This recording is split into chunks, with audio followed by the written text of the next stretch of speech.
Bismillahirrahmanirrahim. Assalamualaikum warahmatullahi wabarakatuh. Waalaikumsalam. Selamat pagi dan salam sejahtera untuk anak-anakku semua. Salam sehat semua. Mudah-mudahan semua dalam keadaan sehat walafiat sehingga bisa mengikuti pembelajaran dengan baik. Anak-anakku, untuk kali ini kita akan membahas bab baru, yaitu tentang koordinat kartesius. Nah, mungkin pada saat di SD dulu pernah membahas tentang koordinat kartesius, maka untuk kali ini kalian akan memperdalam kembali tentang koordinat kartesius. Nah, ini saya akan menyampaikan tujuan pembelajarannya.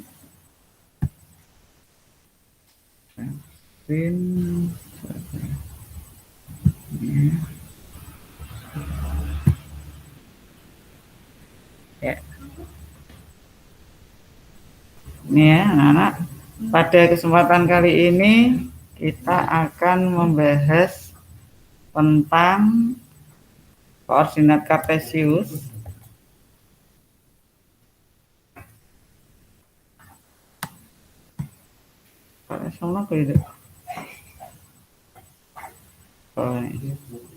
Ya, tujuan pembelajaran yang akan dicapai adalah ini, yaitu yang pertama adalah mengidentifikasi konsep diagram kartesius dihubungkan dengan masalah kontekstual.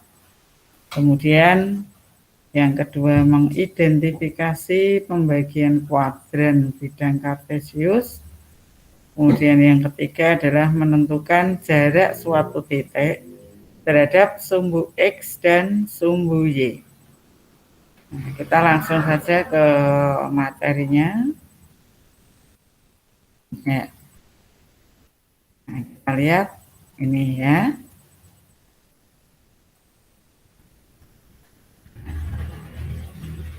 Kita kaitkan dengan masalah dalam kehidupan sehari-hari yang berhubungan dengan konsep diagram kartesius. Misalnya ini ada sebuah maket atau gambar perumahan ini ya, perumahan atau peta perumahan. Nah, di sini biasanya kalau di perumahan itu sudah teratur ya, rumah-rumahnya sudah teratur. Di sini ada yang berderet-deret, ada yang menghadap ke sana ya, menghadap ke belakang, sudah teratur. Nah, ini masing-masing rumah ini mempunyai posisi yang berbeda-beda terhadap titik tertentu. Nah, posisi yang berbeda-beda itu disebut dengan sistem koordinat. Jadi misalnya antara ini rumah nomor 1 di sini dengan rumah nomor 13. Nah, ini dia memiliki koordinat yang berbeda kalau dipandang dari pusat koordinatnya di sini. Nah, nanti tinggal kita memandangnya dari mana. Nah, di sini akan dibahas tentang sistem koordinat, yaitu koordinat kartesius. Tentunya kalian masih ingat koordinat kartesius itu seperti ini ya gambarnya. Nah, ini ada dua sumbu.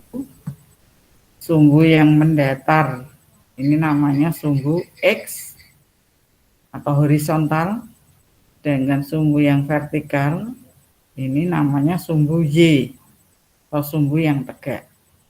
Nah, titik-titik itu posisinya dia di sini. Ini ditentukan atau acuannya adalah jarak dari sumbu X maupun dari sumbu Y. Nah, biasanya untuk menentukan koordinat suatu titik itu sebagai acuan yang pertama adalah titik pangkal koordinat di sini. Titik pangkal koordinat itu adalah titik 0,0. Nah, jadi misalnya nanti kita tentukan titik ini itu koordinatnya berapa.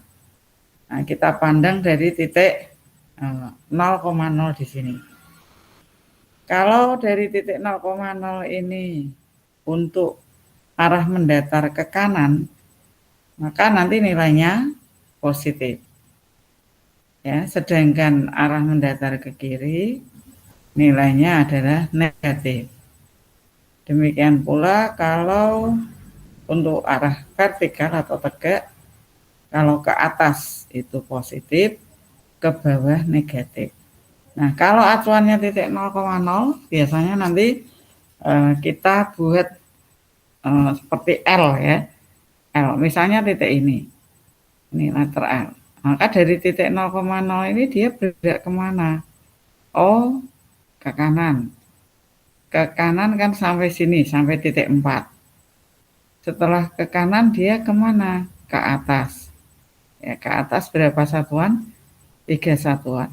Karena ini tadi ke kanan, maka X-nya positif. Kemudian dia ke atas, maka Y-nya positif. Jadi titik koordinat itu ya dinyatakan dengan titik X, Y. X itu berarti yang arah horizontal, kalau ke kanan positif, kalau ke kiri negatif. Y itu arah vertikal, kalau ke atas positif, ke bawah negatif. Jadi misalnya titik ini itu koordinatnya berapa tadi? Karena dari titik 0,0 ini dia ke arah kanan ya, 4 satuan, maka X-nya positif 4. Kemudian dia ke atas. Karena ke atas maka Y-nya positif 3 satuan, maka koordinat titik ini adalah 4,3. Ya. Kita ambil contoh lain, misalnya titik yang ini ya, titik ini. Nah, dari titik 0,0 dia bergerak ke kiri 4 satuan, berarti sampai negatif 4. Ini ke kiri. Setelah ke kiri dia ke atas, tuh 2, 3, 4 satuan juga. Karena ke atas maka Y-nya positif. Maka titik ini adalah koordinatnya negatif 4,4. Itu adalah beberapa contoh cara menentukan koordinat. Coba nanti untuk yang lain kalian cari sendiri ya berapa koordinatnya. Nah, selanjutnya kita melihat mana yang disebut dengan kuadran. Kuadran ini daerah ya, daerah pada bidang koordinat kartesius. Di sini disebut dengan kuadran 1. Titik-titik yang berada di kuadran 1 berarti X-nya positif, Y-nya positif.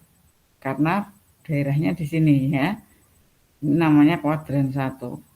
Kemudian daerah yang di sini namanya kuadran 2. Pada kuadran 2 berarti X-nya negatif, Y-nya positif. Ya. Kemudian yang kuadran 3 ini itu X-nya negatif, Y-nya negatif. Kemudian kuadran 4, X-nya positif, Y-nya negatif. Nah, ini namanya kuadran ya. Kuadran 1, kuadran 2, kuadran 3, kuadran 4. Sehingga nanti kalau ada sebuah titik, kalian ditanya terletak pada kuadran berapa, nah, maka kalian tentukan dengan ini. Ini kuadran 1, kuadran 2, kuadran 3, kuadran 4. Ya. Itu kemudian untuk menentukan koordinat saat tadi sudah ya. Diambil contoh misalnya ini. Kita ambil contoh. Berapakah koordinat titik A? Acuannya titik 0,0 di sini. Nah, dari titik 0,0 kalau ke A dia kemana ini? ke kanan 2 satuan, ke atas 3 satuan. Berarti ini X-nya positif 2, Y-nya positif 3. Maka koordinat titik A adalah 2,3. Nah, kalau ditanya berapakah jarak titik A terhadap sumbu X? Kalau jarak titik A terhadap sumbu X berarti ini jaraknya. Nah, berapa satuan? 1, 2, 3, 3 satuan. Berapakah jarak titik A terhadap sumbu Y? 1, 2, 2 satuan. Ya. Nah, di sini koordinatnya adalah 2,3. Kita ambil contoh, ini adalah titik-titik yang terletak di kuadran 1. Nah, kita lihat titik yang terletak di kuadran 2. Misalnya titik D. Berapakah koordinat titik D? Koordinat titik D adalah, kita lihat X-nya negatif 3, Y-nya 2. Titik D koordinatnya adalah negatif 3,2. Kita ambil contoh yang di kuadran 3. Titik E misalnya. Berapakah koordinat titik E? Kita lihat X-nya negatif 5, Y-nya negatif 2. Maka koordinat titik E adalah negatif 5, negatif 2. Satu lagi yang berada di kuadran 4, misalnya titik H. Kita lihat kalau ditanya berapakah koordinat titik H. Koordinat titik H adalah X-nya 3, Y-nya negatif 4. Maka titik H koordinatnya adalah 3, negatif 4. Nah itu ya. Kalau misalnya dibalik, kalian nanti disuruh menggambar. Ya. Ini kedudukannya ya. Jadi misalnya titik A itu 2 satuan ke kanan, 2 satuan ke kanan, atau 2 satuan di kanan sumbu Y, berarti karena di kanan berarti dia positif, dan 3 satuan di atas sumbu X, maka 3-nya juga positif, sehingga 2,3. Ini kalau misalnya yang titik C tadi, titik C kan ini ya. Ini 2 satuan ke kiri sumbu Y, maka karena 2 satuan ke kiri jadi negatif 2. 4 satuan ke atas di atas sumbu X, karena di atas maka positif, jadi negatif 2,4. Tadi sudah kita bahas. Nah, nanti kalau kalian disuruh menggambar, gambarlah misalnya koordinat titik P dengan koordinat misalnya 4,6. Nah, di mana letaknya? Ya, berarti kalau 4,6, maka dari titik 0 ke kanan sampai 4, kemudian karena 0,6, karena di sini hanya sampai 4 ya, misalnya 4,3. 4 ke kanan, kemudian 3 ke atas. Jadi koordinat titik P nanti posisinya di sini ya. Ini contoh. Nah, saya kira itu untuk pengenalan bidang koordinat kartesius. Nah, nanti untuk instrumen penilaiannya nanti kalian bisa menentukan ini koordinat masing-masing koordinat nanti akan saya share untuk instrumen penilaiannya.